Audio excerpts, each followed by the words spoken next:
People don't believe in things like that. They don't believe in things like that because they want to be fooled. They want to live in a fairyland. Yeah. They want to live in a make-believe world. They want to pretend that things like that don't happen. But they do happen.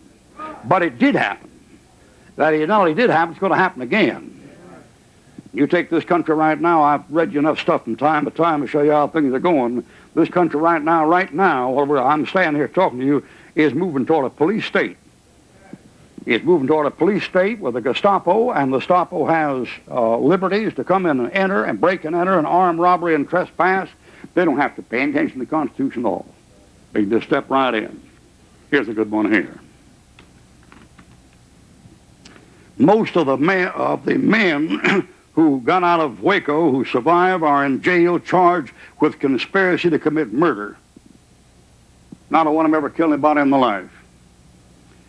Oliver Gayfus Jr., an Australian, has been jailed for over 3 months as a material witness without being charged with a crime, without deposition, and held on no bail bond.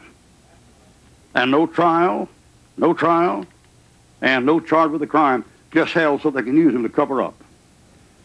David Koresh was declared guilty the day before the raid, and we see now 20 billboard signs around Waco paid for by the government thanking the potential jurors for the upcoming trials. Talk about a prejudice trial. You put up 20 signs saying thank you for serving on a juror to condemn this fellow with. It is obvious the ATF fired first. They held no regard for the women and children. They used hand grenades. The helicopters had automatic guns and were firing in the building where the women and children were before they ever gassed them, trying to kill women and children.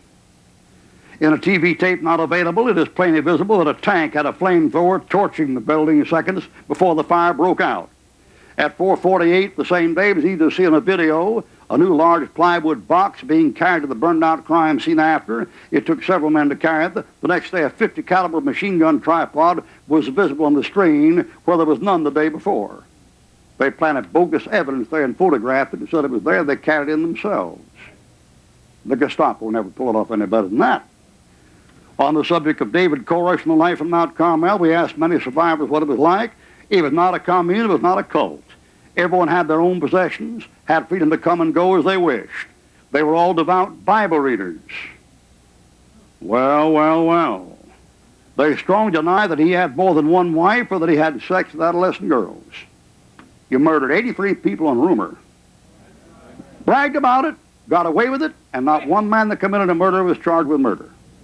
The fellows who didn't commit murder are all charged with murder. Question.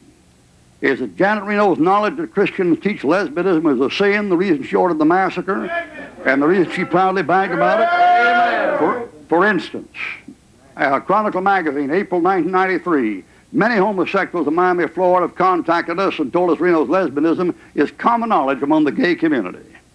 Janet Reno's opponent, when she was Attorney General, said the committee had preliminary evidence unexpectedly fallen in their lap that Reno had been pulled over 5 times while driving under the influence.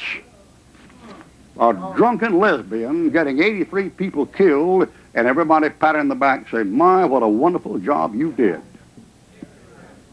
Let me tell you something, folks. She's coming, and the new breed of criminal is not a drug dealer or a fornicator or an adulterer or a doper or a homosexual or a killer or a robber.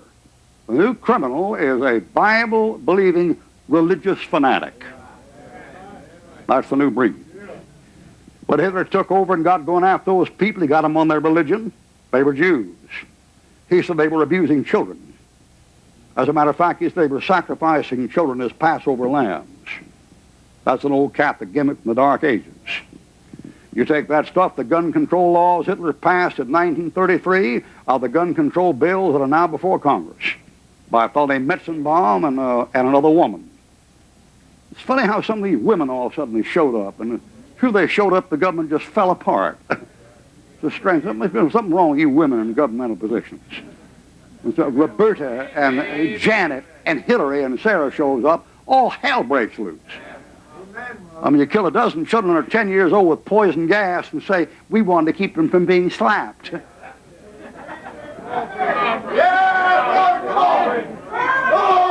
Imagine somebody worrying about child abuse and then murdering your kid with poison gas. That gas is CS gas, and that is banned by an international treaty for use in armed warfare. But it's all right to use on kids if they're in a Bible school. Uh-huh. Yeah. Uh-huh.